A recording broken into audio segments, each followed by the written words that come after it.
Kia ora tātou, ko Julie Hood Tokawingawa. I'm here today to have a conversation about holding the chief exec, how the board can hold the chief executive to account. Sounds pretty gruesome, doesn't it? Holding to account. Do what I say, and you're in big trouble.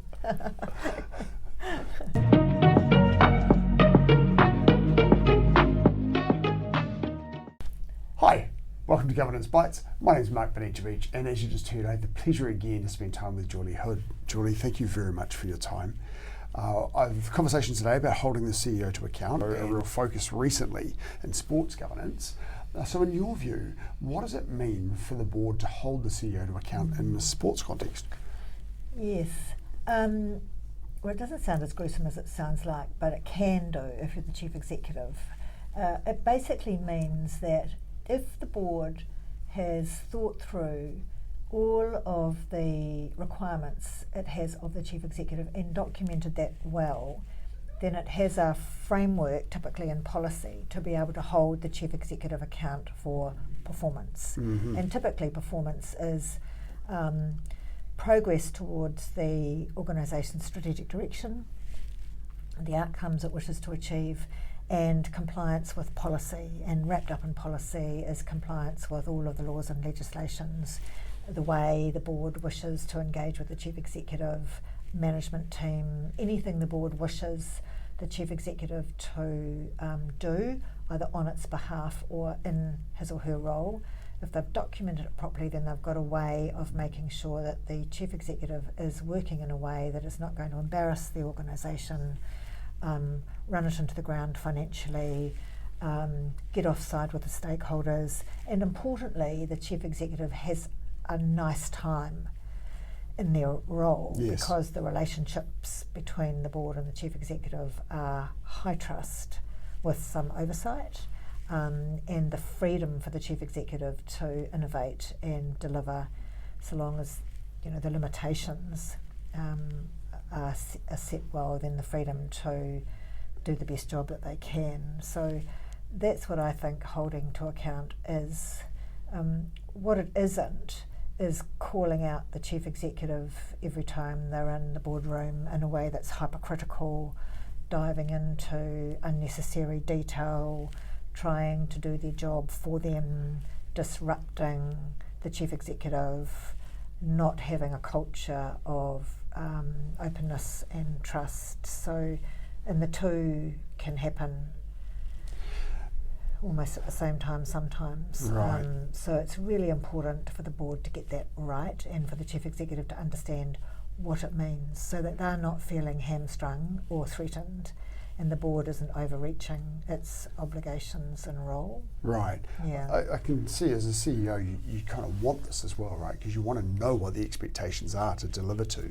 If you're left with kind of this open slate and not really knowing where you're going, it's very difficult to keep the board happy if they don't set those expectations. It is, yeah. So how does the board then establish clear expectations and objectives for the CEO's performance, and how do you link those to the strategic goals? Well, the first thing you have to have is a decent strategy that makes it very clear what results the chief executive is going to go after on behalf of the board, who's doing that on behalf of their owners, and support its members. And if they don't have that in place, then it's very difficult to start to say to the chief executive, well, you have or you haven't delivered. And if you don't have it in place, you start holding the chief executive account for being busy. Like, how many things has the chief executive done? How many meetings has the chief executive been to? Versus, are those meetings progressing the strategy? So get the strategy first. And in policy terms, a statement of strategic direction or an outcome-based statement of intent is the highest level policy document that you can create, because once you've created the top end part of it, you work with the chief executive on how to get there, and then you hand it over to them to deliver. So it's a delegatable document in a way. Right. And then the other thing they should do or must do, and if they can't do it themselves, get some help to do it, is get a decent board charter developed that has the fundamental policies contained within it, that the board requires both to give themselves guidance on how they will operate, what they will do, and then what they require the chief executive to do. And once those things are in place and the culture's right, I think any organisation is set up to do, to deliver some pretty good impact collectively. Yes. Yeah, right. What are some common challenges that boards face when trying to effectively hold their CEO accountable, particularly within the sports environment? I think in many cases, members can get into the ears of the board. Members who are getting into the ears of the board are typically members who don't understand governance. They mean well, and they've got worries and concerns, but they get themselves into the ear of the board, and then the board brings those issues into the boardroom, either having prepared or typically not having prepared the chief executive, and the chief executive feels like he or she is under siege. Yes. So rather than being really aware of what the roles are and performing those roles as they should. And the chair is just critical, because of board meetings, which is where all the board's business typically gets done outside of subcommittees, really. Yes. And board members reading outside the board meeting. The board meeting is where they do their work, and if that environment isn't conducive to good collegial relationships, open, robust discussions that are respectful, then chief executives can often come out of those meetings feeling incredibly bruised and disillusioned. And there's nothing worse than feeling like that. And if there's any board member who doesn't understand contemporary leadership and tries this kind of top-down directive approach, which is not their role anyway, they're not there to direct the chief executive, the board as a whole is, but if they have that kind of leadership style rather than a servant leadership style or a collaborative or facilitative style, then it is really tough on the chief executive, especially when there's one chief executive and there can be 9, 10, 11, 12 board members all coming at them in an unplanned, unhelpful way. And one thing that's unique about sports organisations is you'll hopefully, actually not always unique, but you often have people on the board who also work in the organisation and report to the chief executive. So they're kind of on both ends of the scale too. Not necessarily so much in formal capacities. In the sports organisations that I've been involved with, quite often the people on the board, although they may not be a formal management role, they're very heavily involved in the organisation at a grassroots level. And the other membership, and that may involve producing a whole lot of work for the organisation. That can be involved at both ends. What are the key mechanisms and processes the board should have in place to monitor and evaluate the CEO's performance? Again, do it up front. So get your strategy right, because in your strategy you will have measures. This many more participants, this many more medals, this kind of quality experience as measured by. If you've got that right and you've got good policy documents in place, then you can have a pretty good conversation with the chief executive about what you want them to achieve. Not how you want them to get there, unless there are some limitations that they want to set. So obviously the chief executive can't break the law, they can't operate with the organisation being solvent, so there'll be some limitations by which the chief executive can work. But if they upfront agree the KPIs and agree to monitor regularly performance as well as an annual review, and get people's perspectives and the board's observations and all of that, then the performance management of the chief executive should be an enjoyable process, not a nightmare. You don't want 1,000 KPIs for the chief executive. You only need a few really important ones. You don't want any surprises in performance management. We all hate those. So every time a chief executive comes to a board meeting, they're kind of being evaluated, aren't they? Their papers are being evaluated, how they present themselves at the meeting, how they come across. Are they defensive? Are they relaxed? Are they being curious about what the board's needing? All of those things can be assessed at a board meeting if the board members have got their antennaes up. there should be no surprises at the end of the year for either board or chief executive about how the year has gone, Right. in my view. Yes. So you're starting with your strategy document. You've got a handful of very important KPIs. The CEO will then be reporting on a regular basis against those KPIs to provide the information to the board. There'll be informal feedback throughout the year, and then your formal performance reviews. Yep. Right. Yeah. How frequently and in what format should the CEO then report to the board on their progress against those strategic initiatives? Every board meeting. So that should be an agenda item on every board meeting, and depending on where they are in the cycle, will depend on what information comes to the board. But it must always be in the context of A, what do I want the board to do with this information? B, what outcome is this speaking into? And typically where there is good progress, and particularly where there might be some obstacles, Right. and what the chief executive has explored as part of those obstacles and what they've landed on, and sometimes coming to the board for advice. Yes. Using their collective and individual wisdom to help them get that. So every board meeting is structured up in that strategic context, and every paper and every document that comes across is in that strategic context, and the rest is removed. Right.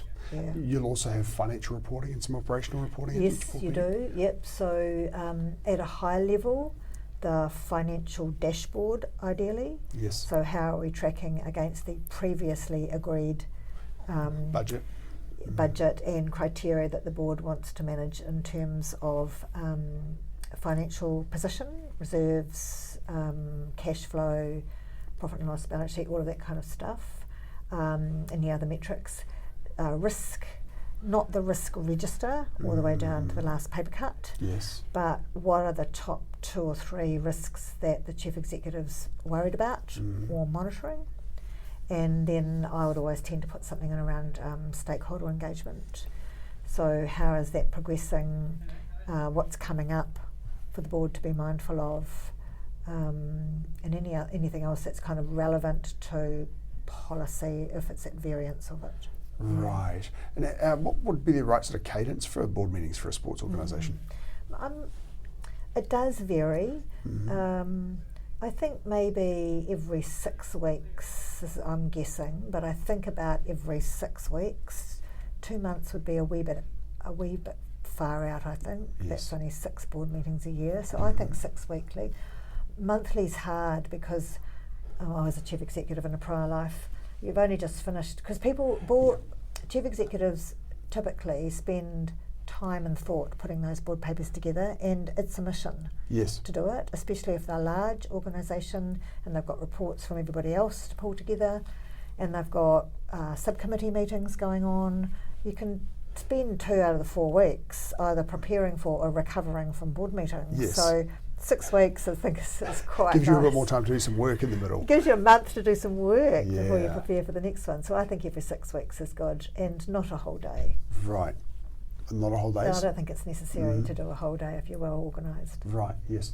How crucial is a clear succession plan for the CEO, and how is the board involved in that process? That's a tricky one, isn't it? Because if the board starts talking to you as the chief executive about succession planning, you start to think, Have I still got a job? yeah, am I going somewhere that I don't know I'm going to? So again, right up front, I would be saying, actually, at interview, before you land on that you have a discussion at the interview around the board's role in succession planning, and that there would be an expectation in large organisations that the chief executive identifies people within the organisation who could at least be a safe pair of hands, either if they had to exit temporarily, Yes. or if they decided to go, so the board wasn't rushed into making a decision. And that's lovely too, to be able to groom people within the organisation with the boards, in discussion with the board, so that they know that there'll be, wouldn't it be great if 3 people rocked up internally to apply for a job that were really well qualified, as well as an external Yes. group of candidates? Max. So I think start from the beginning and make sure that that succession plan is in place, and the board does need to keep a regular eye on how the dynamics are within the organisation and who's moving on or up into roles. it is always good to go externally, I think, to test the market. But I think the other thing they need to have too is an emergency chief executive succession plan. They need to know if something happens to their chief executive unexpectedly that there's someone in the organisation who can step up, and ideally not a board member stepping across. Right, I think right. that's fraught, fraught with difficulties. So 2 parts to succession planning, longer term, and then emergency. And there'll be some organisations as well where small membership organisations, for example, where very small staff. Hard. So they may not have somebody internally Very that can difficult. step in. And it is a challenge for boards when they are in small entities, and I think it does sometimes, I think it allows chief executives to stay longer than they should, performing less effectively as they should, because the board just doesn't want to go through the drama of replacing a chief executive because they're all voluntary board members. Yes. So it is really tricky. But if you've got more than one, then the other one should be in a position where they can at least be a senior administrator, if they possibly could. Yeah, right. While they look around to replace them, because otherwise a board member will have to step in. Yes, yeah, because at some stage, as you say, an emergency can happen, right? It's not always just the planned succession. How does the board ensure that the focus on CEO accountability, particularly in a sports context where we've got those passionate people that are involved in the organisation, doesn't become micromanagement of the CEO and the executive team? Doesn't that wind you up, micromanaging? Absolutely. I hate It drives me it. nuts. It can be quite stressful for people. I don't know anyone who likes it. How to stop the board from micromanaging? Well, again, I think any board member coming onto a board, whether they're experienced or not, should have some refresher provided by the board on what the board's view about good governance is, a reminder about the role of the board, the culture that the organisation has and the board works to, and a conversation about how will we know if we are overreaching our role. Why are we overreaching? Because sometimes there could be a good reason. Like everybody, there was a lot of overreaching in COVID because it was like all hands to the pump. Right. And then people backed out, the board backed out. So if you're overreaching or you're worried, it's not necessarily a bad thing, but you need to know why and get it sorted and get back out into your own role. But the best way to do it would be to have a conversation around the board is what do we do if we hear one of us overreaching into the chief executive's business and winding him or her up and getting down into the detail in the board meetings, the operational detail that is adding no value and is not what we're there to do. How are we going to address that? Yes. Does the chair call it out? Can the chief executive call it out respectfully? Can peers call each other out respectfully? Yes. If that's agreed up front, then it's a lot easier than not talking about it and then allowing one person to go on and on and on and on, and you see the eyebrows raised by the others and sighing. All glaze over. Because no one's going to call it out. So right. Yeah. So a big portion of it's handled in your board induction process. Yeah, I think and so. then your board charter will have elements of it, and then Yes. the board culture and stuff, and how you call that out. Yeah. Thank you. Can you describe the elements of an effective CEO performance review process? I think we've done that, have we? Or did we do that last time? We may have briefly, but can we just elaborate on that a little bit? We will. Telling you how to do your job. I'm a volunteer, so all feedback appreciated. Again. Performance evaluation. Yeah, well, describe the performance evaluation process of a CEO. Yeah. Again, it starts when the chief executive arrives. In fact, I think it starts before the chief executive arrives, and you have a conversation about how the review is going to take place. So everyone understands that it's a planned process. It's continuous in many ways, but it starts with what the board wishes the chief executive to achieve. Right. The end goal. So this year or in 5 years' time. Ideally 5 years' time, let's say that's the strategy. This is what we're after, more people participating, more medals. We're going after that. And every year we're going to set you some KPIs that will give us confidence that you're tracking towards that. Mm-hmm. We're going to agree the policies that you're going to work within, and so long, and the limitations that, things you can't do, and so long as, and you need to provide us with assurance regularly that you are complying with the policy, and we'll probably have a conversation if we think you're not. And then maybe one other KPI sometimes is one around, if there's a particular thing the board wants the chief executive to focus on out of that can be included, but you don't need to cast the thousands of KPIs. No. Set those up, and then monthly or 6-weekly review at every board meeting, because the board can get a feel for how the chief executive's going. Yes. And then an annual performance review. So tell me about the annual performance review. Is it the CEO sitting down with the 7, 9, 13 board members all poking holes? How does that work? Ideally, a board will have a chief executive's performance subcommittee. Right. 2 or 3 Even in people? a small, 2 or 3 people, even a small one. I'm on a regional sporting organisation and we have a small one. It's got terms of reference. Mm-hmm. The chair does not chair that committee. Okay. Another board member does, because the chair will typically have quite a informal relationship with the chief executive outside of the board meetings. Yes, of course. So someone else chairs it, usually 3 people, and they have a terms of reference which can include getting feedback from the board, reviewing the KPIs that have been set, getting a self-assessment from the chief executive, and sometimes an independent view on how the CE is going. So those few people that are involved, you talked about the chair being involved but not chairing, another board member chairing. Would you have an independent person involved, or would they all be board Not members? typically. You'd normally have a couple of board members and 3 board members. Yes. But you can get independent. I've never got independent advice, but the board could get independent advice on the process and if they had any issues, and they could certainly get independent advice on the salary, because I think that you should have a good idea about what what salary band, what the market is, before you go in and have a conversation.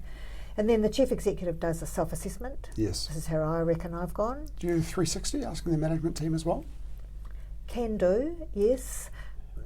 Yes, I would do that well in advance, and make it, and that would be a good thing to outsource, I think. Right. And never do it if there are obvious issues going on. And I mean, obviously if there are issues, you've got to sort them out, but I think it's very tricky for a chief executive to have a 360 if there's a poison pen sitting in the organisation and no one's aware of it, or the board's aware of it, and I think 360s are helpful, but the chief executive's got to be comfortable on how it's set up and who does it. Yes, okay. And are you saying that you have your remuneration review as part of that performance process, or do you separate the remuneration out of it? Some people separate it out. I've always done it together. I think there's I don't know about you and your performance performance reviews, but there's an expectation that it will come with some remuneration. You kind of expect it to be tied in some way, right? I think so. I know there is a view that you uncouple it, but I think in reality, if you've done a good job, it'd be nice to be paid for it, wouldn't it? Yeah, absolutely, yes. What are some early warning signs that the CEO may not be performing adequately in a sports organisation? The board's got to have its antennae up for that, I think, and they've really got to understand and know their chief executive, because I think it can come in many ways. It can certainly, in a board meeting, come across as being defensive. I think if you've got a worried chief executive, you've got to, I would be asking again at interview, how will we know if you are under the pump, anxious and worried, or out of your depth?